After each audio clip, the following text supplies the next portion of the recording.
Oui, bonjour, bonjour, bonjour. Bon, ce qui m'intéresse un peu en Afrique, c'est que tout le monde devient politicien, tout le monde parle de la politique, tout le monde veut faire la politique, tout le monde a des projets de devenir politique, et puis voilà. C'est ça le problème. Le premier problème en Afrique, c'est ça. Parce que les gens croient que c'est tout simplement en faisant la politique qu'on peut s'enrichir. Le problème de base. La politique enrichit les gens. Alors, pourquoi j'ai pris ce sujet? Parce que je voudrais être de plus en plus objectif avec moi-même, avec ma vision de choses. C'est-à-dire, je ne dois pas donner mes pensées subjectivement, non. Mais je mets la chose là, je regarde, j'observe et je tire des conclusions par rapport à ça. Alors, aujourd'hui, on a souvent accusé les gens, la plupart des gens dans nos pays africains, que non, les politiques aiment le pouvoir. Les politiques, quand ils arrivent là, ils ne veulent pas laisser, ils ne veulent pas lâcher la branche. Ils veulent mourir là. Mais vous allez vous rendre compte que le plus souvent, la population est du côté de l'opposition. C'est un problème simple. Les politiciens en question, les opposants en question, commencent à réagir tout simplement quand les élections arrivent.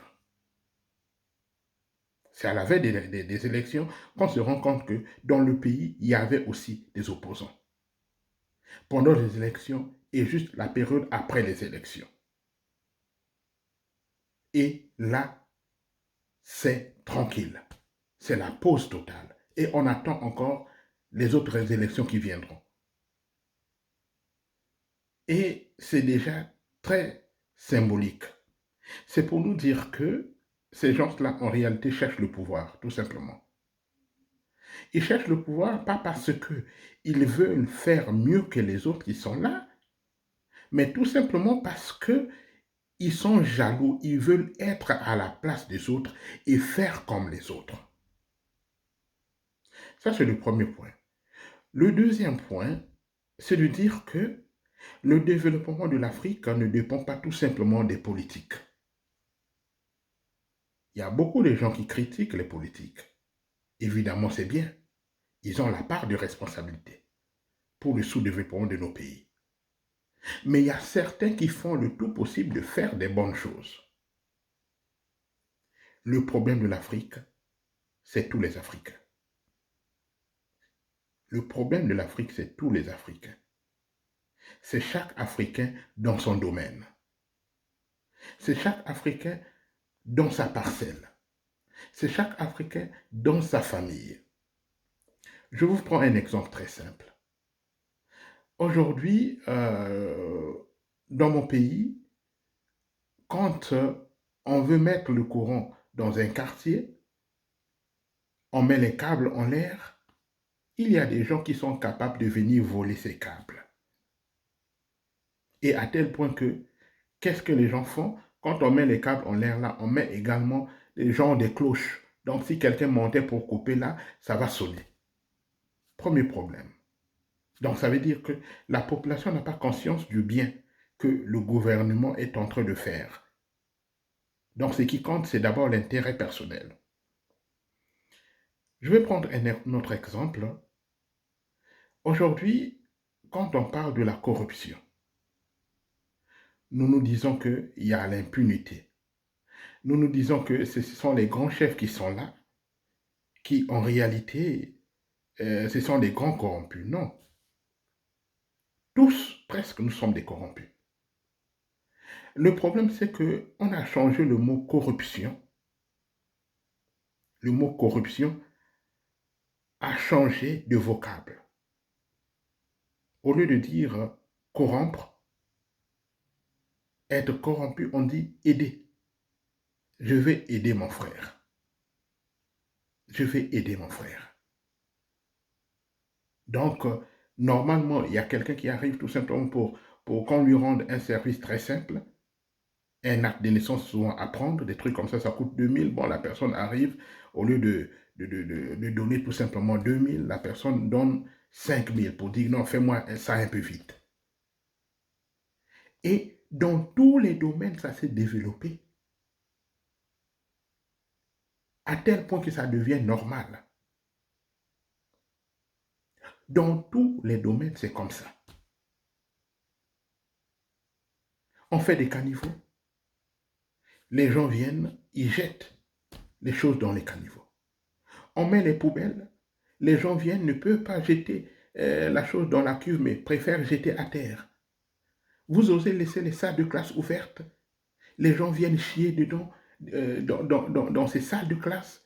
Et des fois, il y a certains qui prennent même leur matière fécale et commencent à griffonner sur le tableau. Vous essayez un peu de peindre un mur en blanc. Si vous ne surveillez pas, les gens viendront griffonner. Mes chers frères, chères sœurs, je vous assure que le développement de l'Afrique, c'est un problème de tout le monde. J'ai souvent pris l'exemple d'Allemagne, non?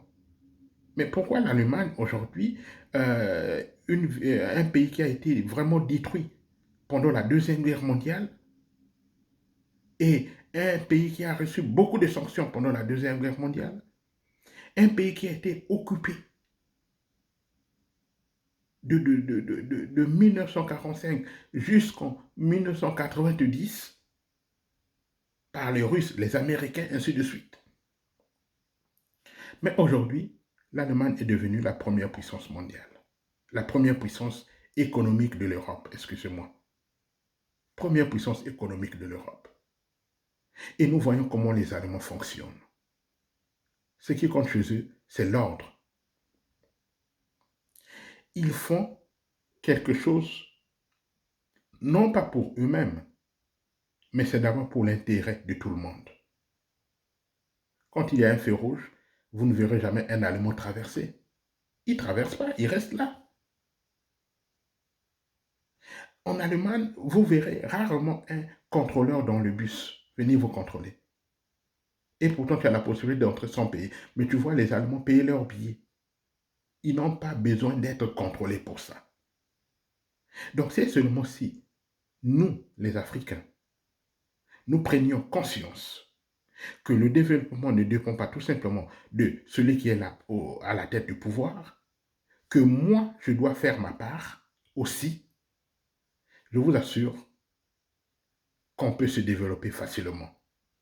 Mais si nous continuons toujours avec le même comportement de se dire « Oh non, mais tout le monde fait ça, c'est pas moi qui vais développer le pays, ainsi de suite. » Et tout le monde tient le même raisonnement, je vous assure, on peut mettre même à notre tête Obama comme président, on ne va jamais se développer. Le développement, c'est toi, c'est ta conscience, c'est dans ta famille, c'est dans ta parcelle, c'est dans ton bureau que ça commence.